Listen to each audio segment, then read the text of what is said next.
And I'm Jonathan Mason. And we're attorneys and we love to bounce nice, juicy issues around with each other and invite you to listen in. And this week, Sonia, I want to talk about, I'm a football fan, a big football fan. And there's a football player with the New York Giants. His name is Jason PierrePaul.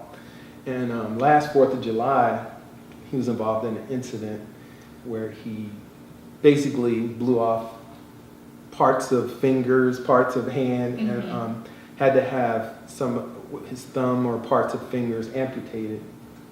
And initially when this happened, it was difficult to get information about what happened. He wasn't really cooperating with the Giants medical team, that sort of thing. And so I guess that started a lot of interest in what's going on with him, and the injury sounded pretty gruesome.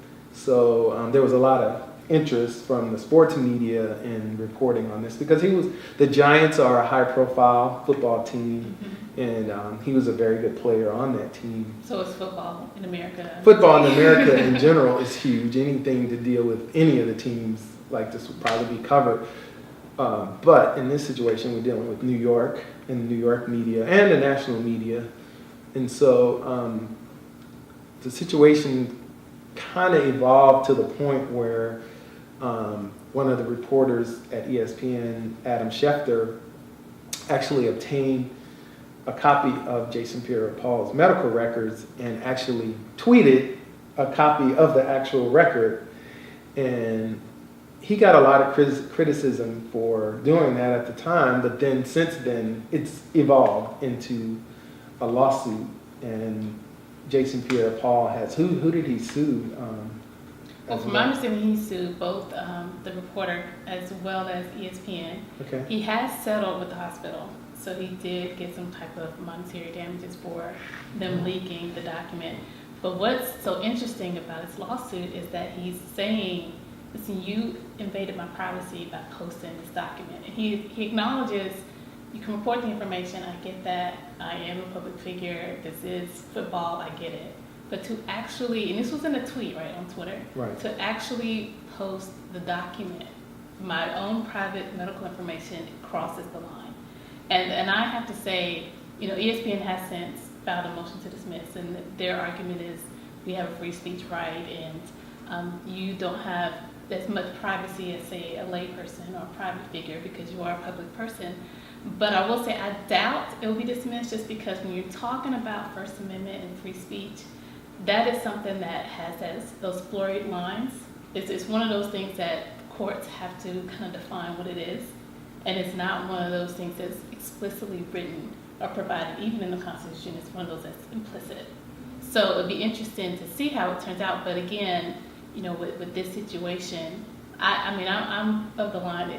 It was probably a line that was crossed, but we'll see. Well, you said something that I don't know, I feel like I need to ask you about, which is it the fact that an individual who is a public figure doesn't have the same right of privacy in their medical records, or is it just that a news outlet like ESPN has a First Amendment right to report on that? But so I guess in effect it's the same, but as far as the statute, the law, and I don't know he was from Florida. I don't know if this is under Florida law. It is under Florida. He lives in Florida, even though he played for the Giants. He lives in Florida, and that what you're saying brings up an interesting point, because the law or the courts haven't said specifically medical records are public information, or they are subject to privacy or not subject to privacy rights. And so that's to me like the main issue. I get it. But what about HIPAA? I hear about that generally. Does that not apply? That doesn't apply in this situation, because HIPAA is usually applying to like the healthcare field or to people who get the information legally, and that's another issue. That's what he's being sued for. He, being the reporter, is being sued for. The player is saying you got this information unlawfully, and then the fact that you got it and disseminated it, they bring in this Florida law that says that if you get information, particularly medical records information, then you cannot disclose it without that person's consent. And in this situation, obviously he's saying he didn't consent to it, and you got it unlawfully, and I would demand to know how you got it. but even after you got it, you used it recklessly, and I want to sue you for it. Now, of course, ESPN and even the supporter is arguing that that statute doesn't apply to me because that's, again, something that only applies to healthcare providers, and it's also something that doesn't allow you to get civil penalties. It's one of those things that's the state should be, punishing you, not this. But I think that goes, to me, against the whole invasion of privacy argument, because to me, I'm thinking the state has drawn a line. They're saying medical records should not cross over when it comes to public figures. I think they are drawing that line. And I can see that this may have already happened, that they're setting up the situation where, the player's wanting to know how he got these medical records, and the reporter is not going to want to reveal his source. So here we go again, where a news outlet is going to want to protect its source. And it should be noted that the hospital has terminated 2 people, so presumably they know how it leaks. But again, it's not going to come from the reporter, like you said. Right. So what's the status of the litigation now? Well, right now we're waiting on the court to decide on the motion to dismiss. And for your viewers, the motion to dismiss essentially says, even if everything you put in your complaints, everything that you've alleged is true, you have no claim or no actual statute or cause of action. So at this point, ESPN is arguing that even if everything you're saying is true, even if we did disclose this document, and even if it was unlawfully obtained and all this, you still have no claim because you are a public figure, you have no privacy rights, or at least the extent that you have it, we have free speech, and we are obligated, or we have the right, or at least the permission to disseminate all this information, including a medical document.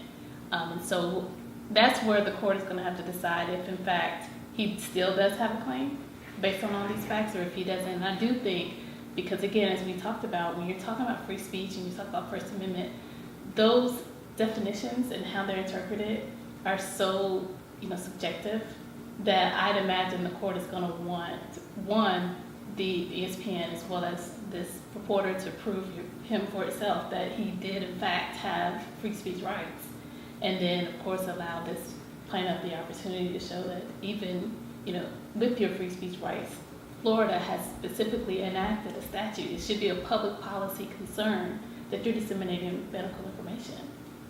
But I mean, what do you think? Because I guess, as you can see, I'm pretty passionate that there should be a line when it comes to reporting certain information. I mean, I can get him reporting even a quote from the medical document, but to actually post the document itself, I think that's just a little bit too much. I agree, but part of me says, what's the difference between in tweeting or publishing the actual document? If you're going to talk about the information that's in the document, the information is still getting out. So I don't know if that is something in the statute that covers medical records and has a definition of that specifically, or is it just the information in it is just as protected? And those are questions that I would have to look into. But my gut feeling with what I know now is that I agree with you that I just don't see what benefit it served to tweet the actual medical record. If you had the information, and I know since I've seen photos of the injury, and I assume that the player had some input in those photos getting out. So at that point, does he diminish his? Well, I mean, to me, you can get the photo if you're outside. Okay, now you're in public view. I can get that. But when you're obtaining medical document, I mean, that's something that you really have to kind of dig or do something more than just step outside your house or see someone on the field with their hand wrapped up. It just seems like it takes a little bit more to get that. And I understand what you're saying, that maybe there is or isn't a difference between talking about it, but actually posting a document. But I do think there should be a difference. And I think it's, I'm sure people were talking about what was going on before the guy posted the document, and his explanation of, well, I wanted people to know that this is actually true, and here's the document to prove it. I doubt people would doubt him Right. You know, especially if you had a quote, this is taken from the document itself, that would have been sufficient. A lot of people, I remember we talked about TMZ one time, a lot of people are quick to believe what's posted, so you don't have to do this extra. Right, corroboration. Yeah. So, but Yeah. I mean, it should be interesting. It will be, but I'm afraid, I have a feeling that it'll be one of those situations where you're following the case because you're anxious to see what happens, and then they settle. And then the court never gets a chance But to it'll rule be on the issue. telling if the court decides, at least on this motion to dismiss part, and I'm sure that's what ESPN is waiting on. If the court decides, no, we're going to let this proceed, I'd imagine that they then say, okay, let's talk about settling this, because then fees get ranked up and then with the like. One of the things that ESPN brought in, or as part of their defense, was we want to countersue because we feel like this is a frivolous lawsuit. You should know that you have little privacy rights and all this. And so I'd imagine they're also trying to make a statement that in the future for you celebrity figures, if we get your medical information, just be known or on notice we have this right to report it because we are going to continue to do it. Yeah. Which I think, again, will set a bad precedent. Yeah, I think you're right that that's part of their motivation, ESPN's motivation in doing that.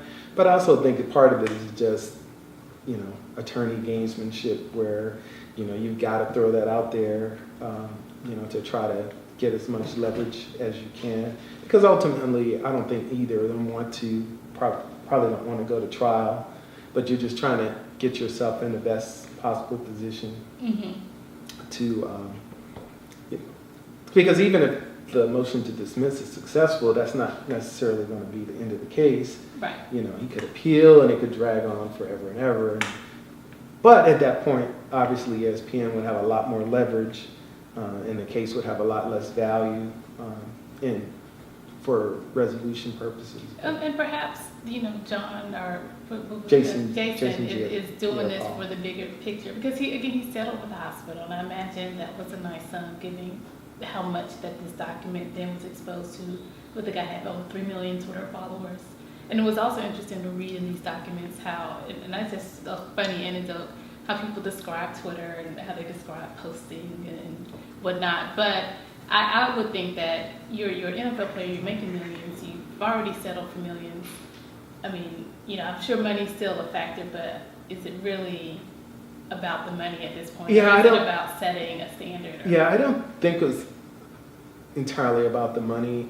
And now, it did happen at an inopportune time because in this contract, he was sort of at a free period where he could become a free agent. So he did have like a contract offer on the table from the Giants that I don't think he had actually signed at that point. But so, I mean, it was a sensitive time in his career for him to get injured like this. And so that may have been part of his motivation also, is like, you know, I may not be with the Giants forever. They could, I think he was what they call franchise tagged. And so that's something that the Giants could have rescinded, which meant he would have been a free agent and he might have had to negotiate with other teams. So maybe he didn't want that information out there. Or at least not the document. Right, the document out there for the other teams, even though if they were going to sign him, clearly they would have examined him and you know, they would have seen firsthand.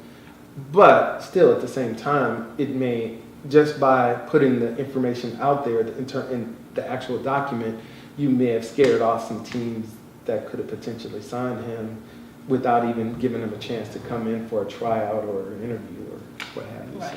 Well, like I said, I'm interested to see the implications because, again, if it does settle, that still means, okay, we've got this uncertainty as to how far reporters and news and the media can go in terms of finding out your information once you cross over to being a public figure. And TMZ's good finding all kind of stuff. They are. And so, you know, I'm sure they probably wouldn't let the law stop them anyways, but to have that consent. Yeah. Wow. Interesting stuff. And that's what we do at Law I know, Unfiltered. right? We just love covering these issues. And thank you for joining us, and we'll see you next time. Thank you.